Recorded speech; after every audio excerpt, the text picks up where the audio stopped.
2000ची जे आता आम्ही पाणीपट्टी भरतो ती आता 6000 जाईल. जुनी होती तीच.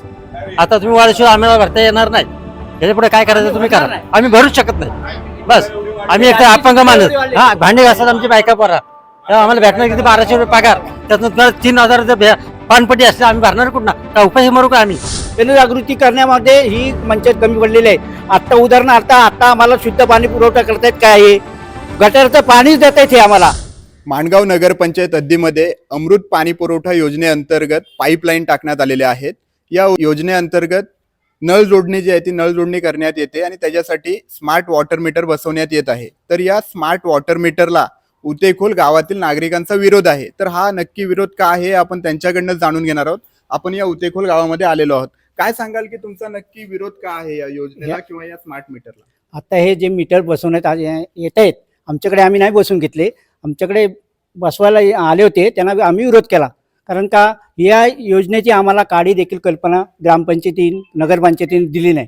कुठल्याही नगरसेवकाने आम्हाला सांगितले नाही हे मीटर कशासाठी बसवत आहेत आणि का बसवत आहेत, त्यांचा बिल कसा का असणार आहे. या बाबतीमध्ये आम्हाला काडी मात्र त्यांनी माहिती दिलेली नाही. या बाबतीमध्ये आम्ही सगळं ग्रामस्थांना विश्वास घेतला. आम्ही ग्रामस्थांची मिटिंग झाली.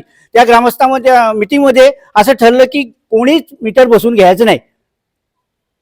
काय हे का तुम्हाला असं वाटतंय का की पाणीपट्टी वाढेल यामुळे? ह्याच्यामुळे पाणीपट्टी वाढणारच. अहो, दर 3 महिन्यांनी यांचा 1500 रुपये, कमीत कमी 1500 रुपये बिल येणार. 1500 रुपये बिल आलं 3 महिन्यांमध्ये 6,000 रुपये. 2000ची जे आता आम्ही पाणीपट्टी भरतो ती आता 6000 जाईल. हा गोरगरिबांना कसा परवडणार? पाणीपट्टी पण आताच वाढवली. आताच पाणीपट्टी वाढवली, आताच 2000 केली. आता जर ही योजनेच्या मार्फत आमच्यावर जर भार लादित असतील तर आम्ही कसा सहन करून घेणार? या महिला वर्ग भांडी घासून मोलमजुरी करून कशी तरी पाण्याचं पाणपट्टी भरतात आणि आता ही 6000 राहील तर 6000 कुठले भरणार? या बाबतीमध्ये आमची तीव्र विरोध आहे. ग्रामस्थांचा विरोध आहे. सगळं तुम्हाला नगरपंचायतीकडनं याच्याबाबत कल्पना कोणतीही कल्पना देण्यात आली नाही. अजिबात नगरसेवकांनी नाही सांगितले की त्या नगरसेवकांना पण आमच्या विश्वासात घेत नाही. आमचे जे नगरसेवक आहेत 4 नंबर वार्डाचे, तिला काही कोणत्याही बाबतीमध्ये विश्वासात घेत नाही. तिला कोणत्याही बाबतीमधला काम देत नाहीत. असा तिच्यावर अन्याय होतोय तर ती काय बोलणार बिचारी? तुम्हाला असं वाटतं या पाणी पुरवठ्याबद्दल आपण बोलूया की जनजागृती करण्यामध्ये नगरपंचायत कमी पडले? अक्षरशः कमी पडलेली आहे. जनजागृती करण्यामध्ये ही ग्रामपंचायत अक्षरशः नगरपंचायत कमी पडलेली आहे. आता उदाहरणार्थ आता आम्हाला शुद्ध पाणी पुरवठा करतायत काय आहे, गटारचं पाणीच देत आहेत हे आम्हाला. सगळे गटार किती गटार चालू आहे तो सगळं सांडपाणी नदीला सोडतायत. म्हणजे हा नदीचा पहिला स्वच्छता करा. तुम्ही पहिला पाणी करा पहिला स्वच्छ आणि मग पाण्याच्या मीटर बसवा. तुम्हाला आता जर नगरपंचायतीने सांगितलं की पाणी पुरवठा जो होणार आहे त्याचं ही किंमत असेल किंवा काही असेल, तुमच्या ज्या शंका आहेत त्या दूर केल्या तर तुम्ही तो स्मार्ट मीटर बसवून आमच्याकडे बसावं त्यांनी पहिला. आमच्या ग्रामस्थांना त्यांनी विश्वासात घ्यावं. ते कसे मीटर बसवणार, कसं युनिट देणार, काय देणार ते आम्हाला त्यांनी सांगावं. त्याच्यानंतर आम्ही विचार करू. तुमची आता मागणी काय नक्की? आमची हीच मागणी आहे की आम्हाला जो 24 तास पाणी देणार आहे तो 24 तास नको. आमचा जो 2 तास पहिला याचा तो आम्हाला पाणी पुरवठा 2 तासच व्हावा आणि जी आता पाणपट्टी बसवली 2000 ती आमच्या लोकांना कबूल आहे. आपल्या बरोबर काही महिला पण आहेत, त्यांच्याकडनं आपण जाणून घेऊया. काय सांगाल ताई की आता जी पाणी पुरवठा होतोय आपल्याला तिथे स्मार्ट मीटर बसवणार आहेत, हे स्मार्ट मीटर बसवल्यावरती कशा पद्धतीने पाणी येईल ते आम्हाला काय माहिती नाही. पण तरी पण आम्हाला ते स्मार्ट मीटर नको आहेत. आमचं जे 2 तास पाणी येतो ते आम्हाला बस झालं. पण आम्ही भांडी घासून लोक काम करतो, त्याच्यामुळं आम्हाला खायचे वांदे, तर आम्ही एवढं बिल कुठनं भरणार?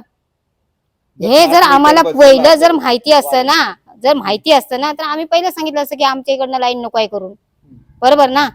ज्या वेळेला नवीन पाईपलाईन बसवत होते त्यावेळेला सांगण्यात आलं तुम्हाला? सांगितलं नाही, काय नाही. आम्हाला काय कल्पनाच नाही. आम्हाला फक्त काय बोले 24 तास पाणी तुम्हाला भेटणार एवढाच आम्हाला माहिती. बाकी आम्हाला ह्याच्यावर काही माहिती नाही. त्यामुळे आम्हाला जे आमचं आहे ते आम्हाला 2 तास पाणी भेटतो तेवढाच बाद झाला. नदीमध्ये एवढी घाण आहे, ती घाण कोण साफ करत नाही. आम्हाला पाणी विकत घेणार. जर त्यांनी तुमच्या ज्या शंका आहेत मनामध्ये त्या दूर केल्या तर तुम्ही बसवणार का? नाही, आम्हाला जे सगळं खरं काय माहिती होईल त्याच्यानंतर आम्ही बघू काय करायचं ते.